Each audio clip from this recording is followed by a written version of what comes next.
Hello friends, problems on mechanical properties of fluid के second episode में आपका स्वागत है। अगर आपने इसका पार्ट 1 नहीं देखा तो पार्ट 1 का लिंक जो है वो डिस्क्रिप्शन में दिया हुआ है। दोस्तों, वीडियो थोड़ा बड़ा होगा, पेशेंस के साथ देखिएगा। चलिए शुरू करते हैं पहले प्रॉब्लम से। The speed of water is 1 metre per second through a pipe of internal diameter 10 centimetre. What should be the internal diameter of the nozzle of the pipe if speed of water at nozzle is 4 metre per second? Okay, सो क्या given है यहाँ पर एक pipe है और ये pipe के अंदर से वाटर 1 मीटर पर सेकंड की स्पीड से पास हो रहा है, ठीक है। और इसका डायमीटर 10 सेंटीमीटर दिया है। अब इस पाइप के सामने एक नोजल है, इसका डायमीटर हमें पता नहीं, हमें कैलकुलेट करने के लिए बोला है। लेकिन इस नोजल में से जो वाटर का स्पीड है वो है 4 मीटर पर सेकंड। ओके, तो यहाँ डायमीटर दिया है और वेलोसिटी दिया। डायमीटर का रिलेशन एरिया से है, मतलब यहाँ इक्वेशन ऑफ कंटिन्यूटी का इस्तेमाल कर सकते हैं, A1 V1 equal to A2 V2 जैसे। पर एरिया गिवन नहीं है, कोई बात नहीं। एरिया मतलब पाई आर स्क्वायर होता है, मतलब ही पाई डी स्क्वायर बाई 4 होता है। तो सीधा सीधा इक्वेशन में कन्वर्ट करता हूँ इन टर्म्स ऑफ डायमीटर, जैसे D1 square V1 equal to D2 square V2, ठीक है। अब इस इक्वेशन को हम T2 इक्वल टू के फॉर्मेट में मॉडिफाई कर लेते हैं। ओके, सो ये बना ऐसे और अब वैल्यू पुट कर देते हैं। अब देखिए स्क्वायर रूट में 1/4 है, मतलब 1/2 हो जाएगा, और वो 10 को 2 से डिवाइड किए 5 आंसर। तो D2 is equal to 5 centimetre. This will be our answer. Clear? Now the next problem, with what velocity does water flows out of an orifice in a tank with gauge pressure 2 into 10 raised to 5 Newton per square meter before the flow starts? Density of water is given as 1000 kg per cubic meter. सबसे पहला line आप पढ़ रहे हो तो आपको दिया with what velocity does water flows out. तो क्या वेलोसिटी होना चाहिए इफ्लक्स का जो ओरिफिस में से निकल रहा है। ओके, तो इसके लिए फार्मूला है V is equal to √2GH, पर इस पे क्वेश्चन मार्क लग गया क्योंकि यही फाइंड आउट करने के लिए बोले। अब दूसरी बात सुनिए, इसे निकालने के लिए G और H की जरूरत पड़ती है। क्या दिया हमको देखता है, हमें दिया गेज प्रेशर। गेज प्रेशर का मतलब H ρg होता है, ठीक है, और साथ में दिया डेंसिटी। तो डेंसिटी के वैल्यू H ρg में डाल देंगे और उसमें से H का वैल्यू निकाल के V वाले फॉर्मूले में लगा देंगे, ठीक है। तो ये रहा प्रॉब्लम का स्ट्रेटेजी। चलिए पहले लिख दिया हमने गेज प्रेशर, उसे H इक्वल टू फॉर्मेट में कन्वर्ट कर लिया और साथ ही साथ दोस्तों इसमें डेंसिटी का वैल्यू भी सब्स्टिट्यूट कर दिया। क्लियर है?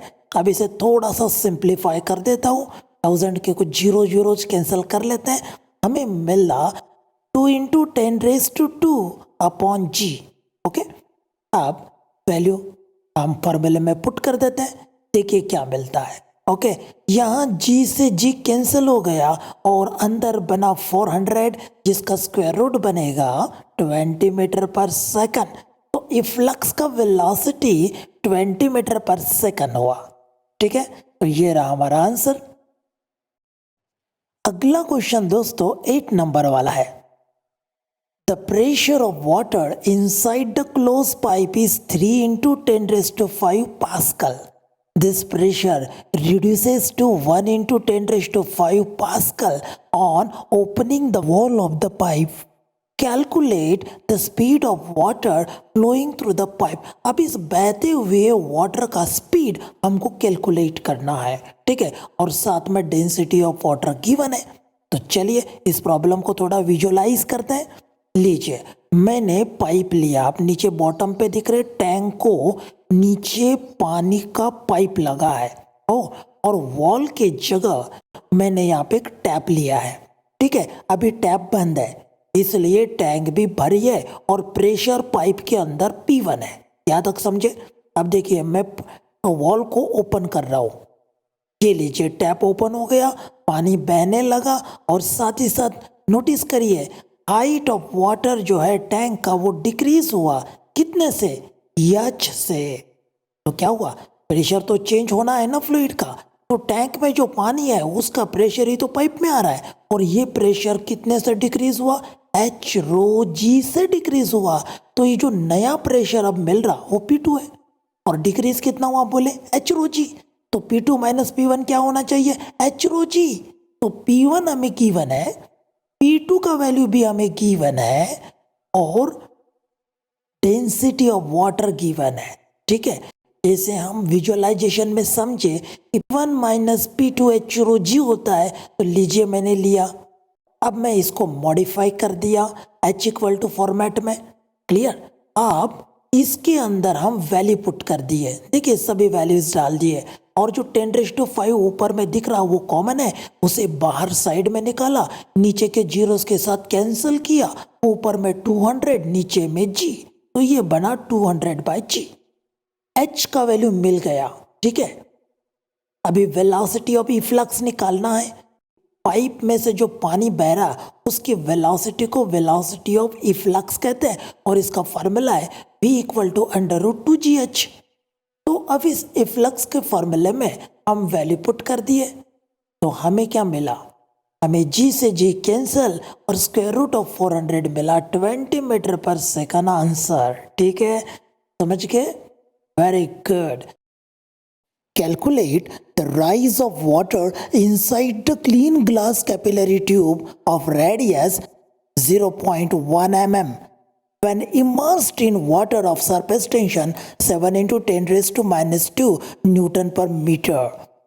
The angle of contact between water and glass is 0. So density of water is given 1000 kg per cubic meter and small g is given 9.8 meter per square second.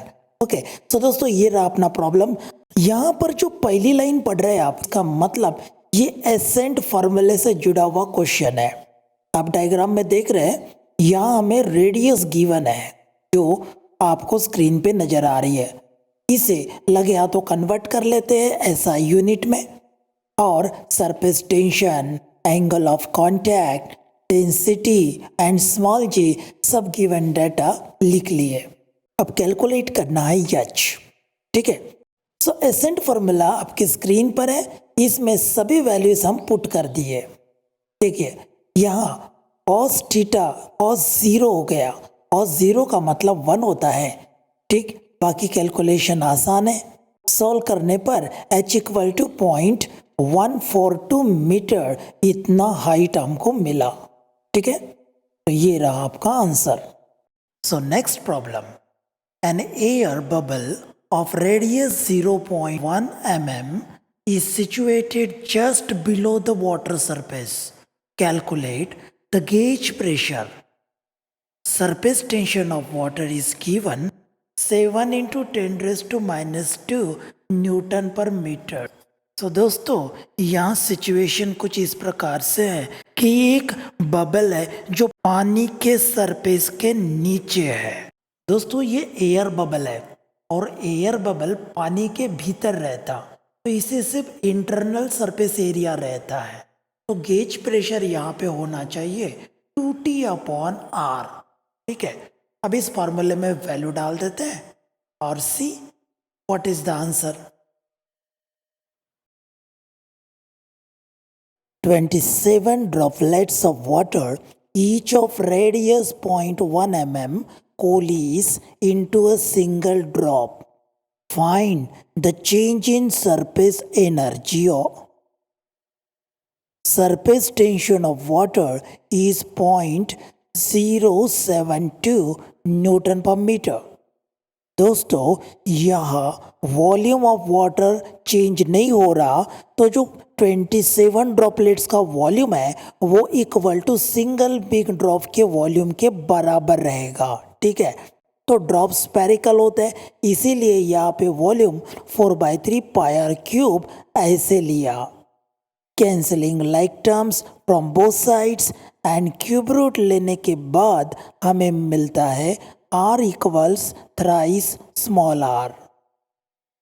Surface energy का मतलब surface tension into surface area, ये हम पिछले video में देखे हैं। यहाँ हमें चेंज इन सरफेस एनर्जी पूछा है।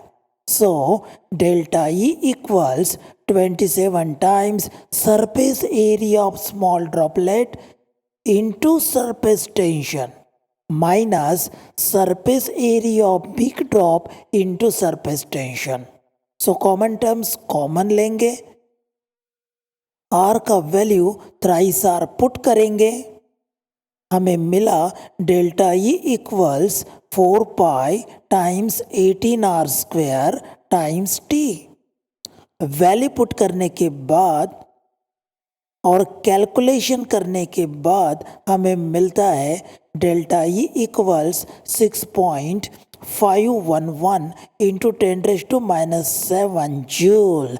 This is our answer. दोस्तों अगर वीडियो अच्छा लगा तो लाइक का बटन दबा के हमें मोटिवेट करिए ताकि हम अच्छे अच्छे वीडियो बनाते रहें, और वीडियो अच्छा लगने पर दोस्तों के साथ शेयर जरूर करिए। Thank you, bye bye.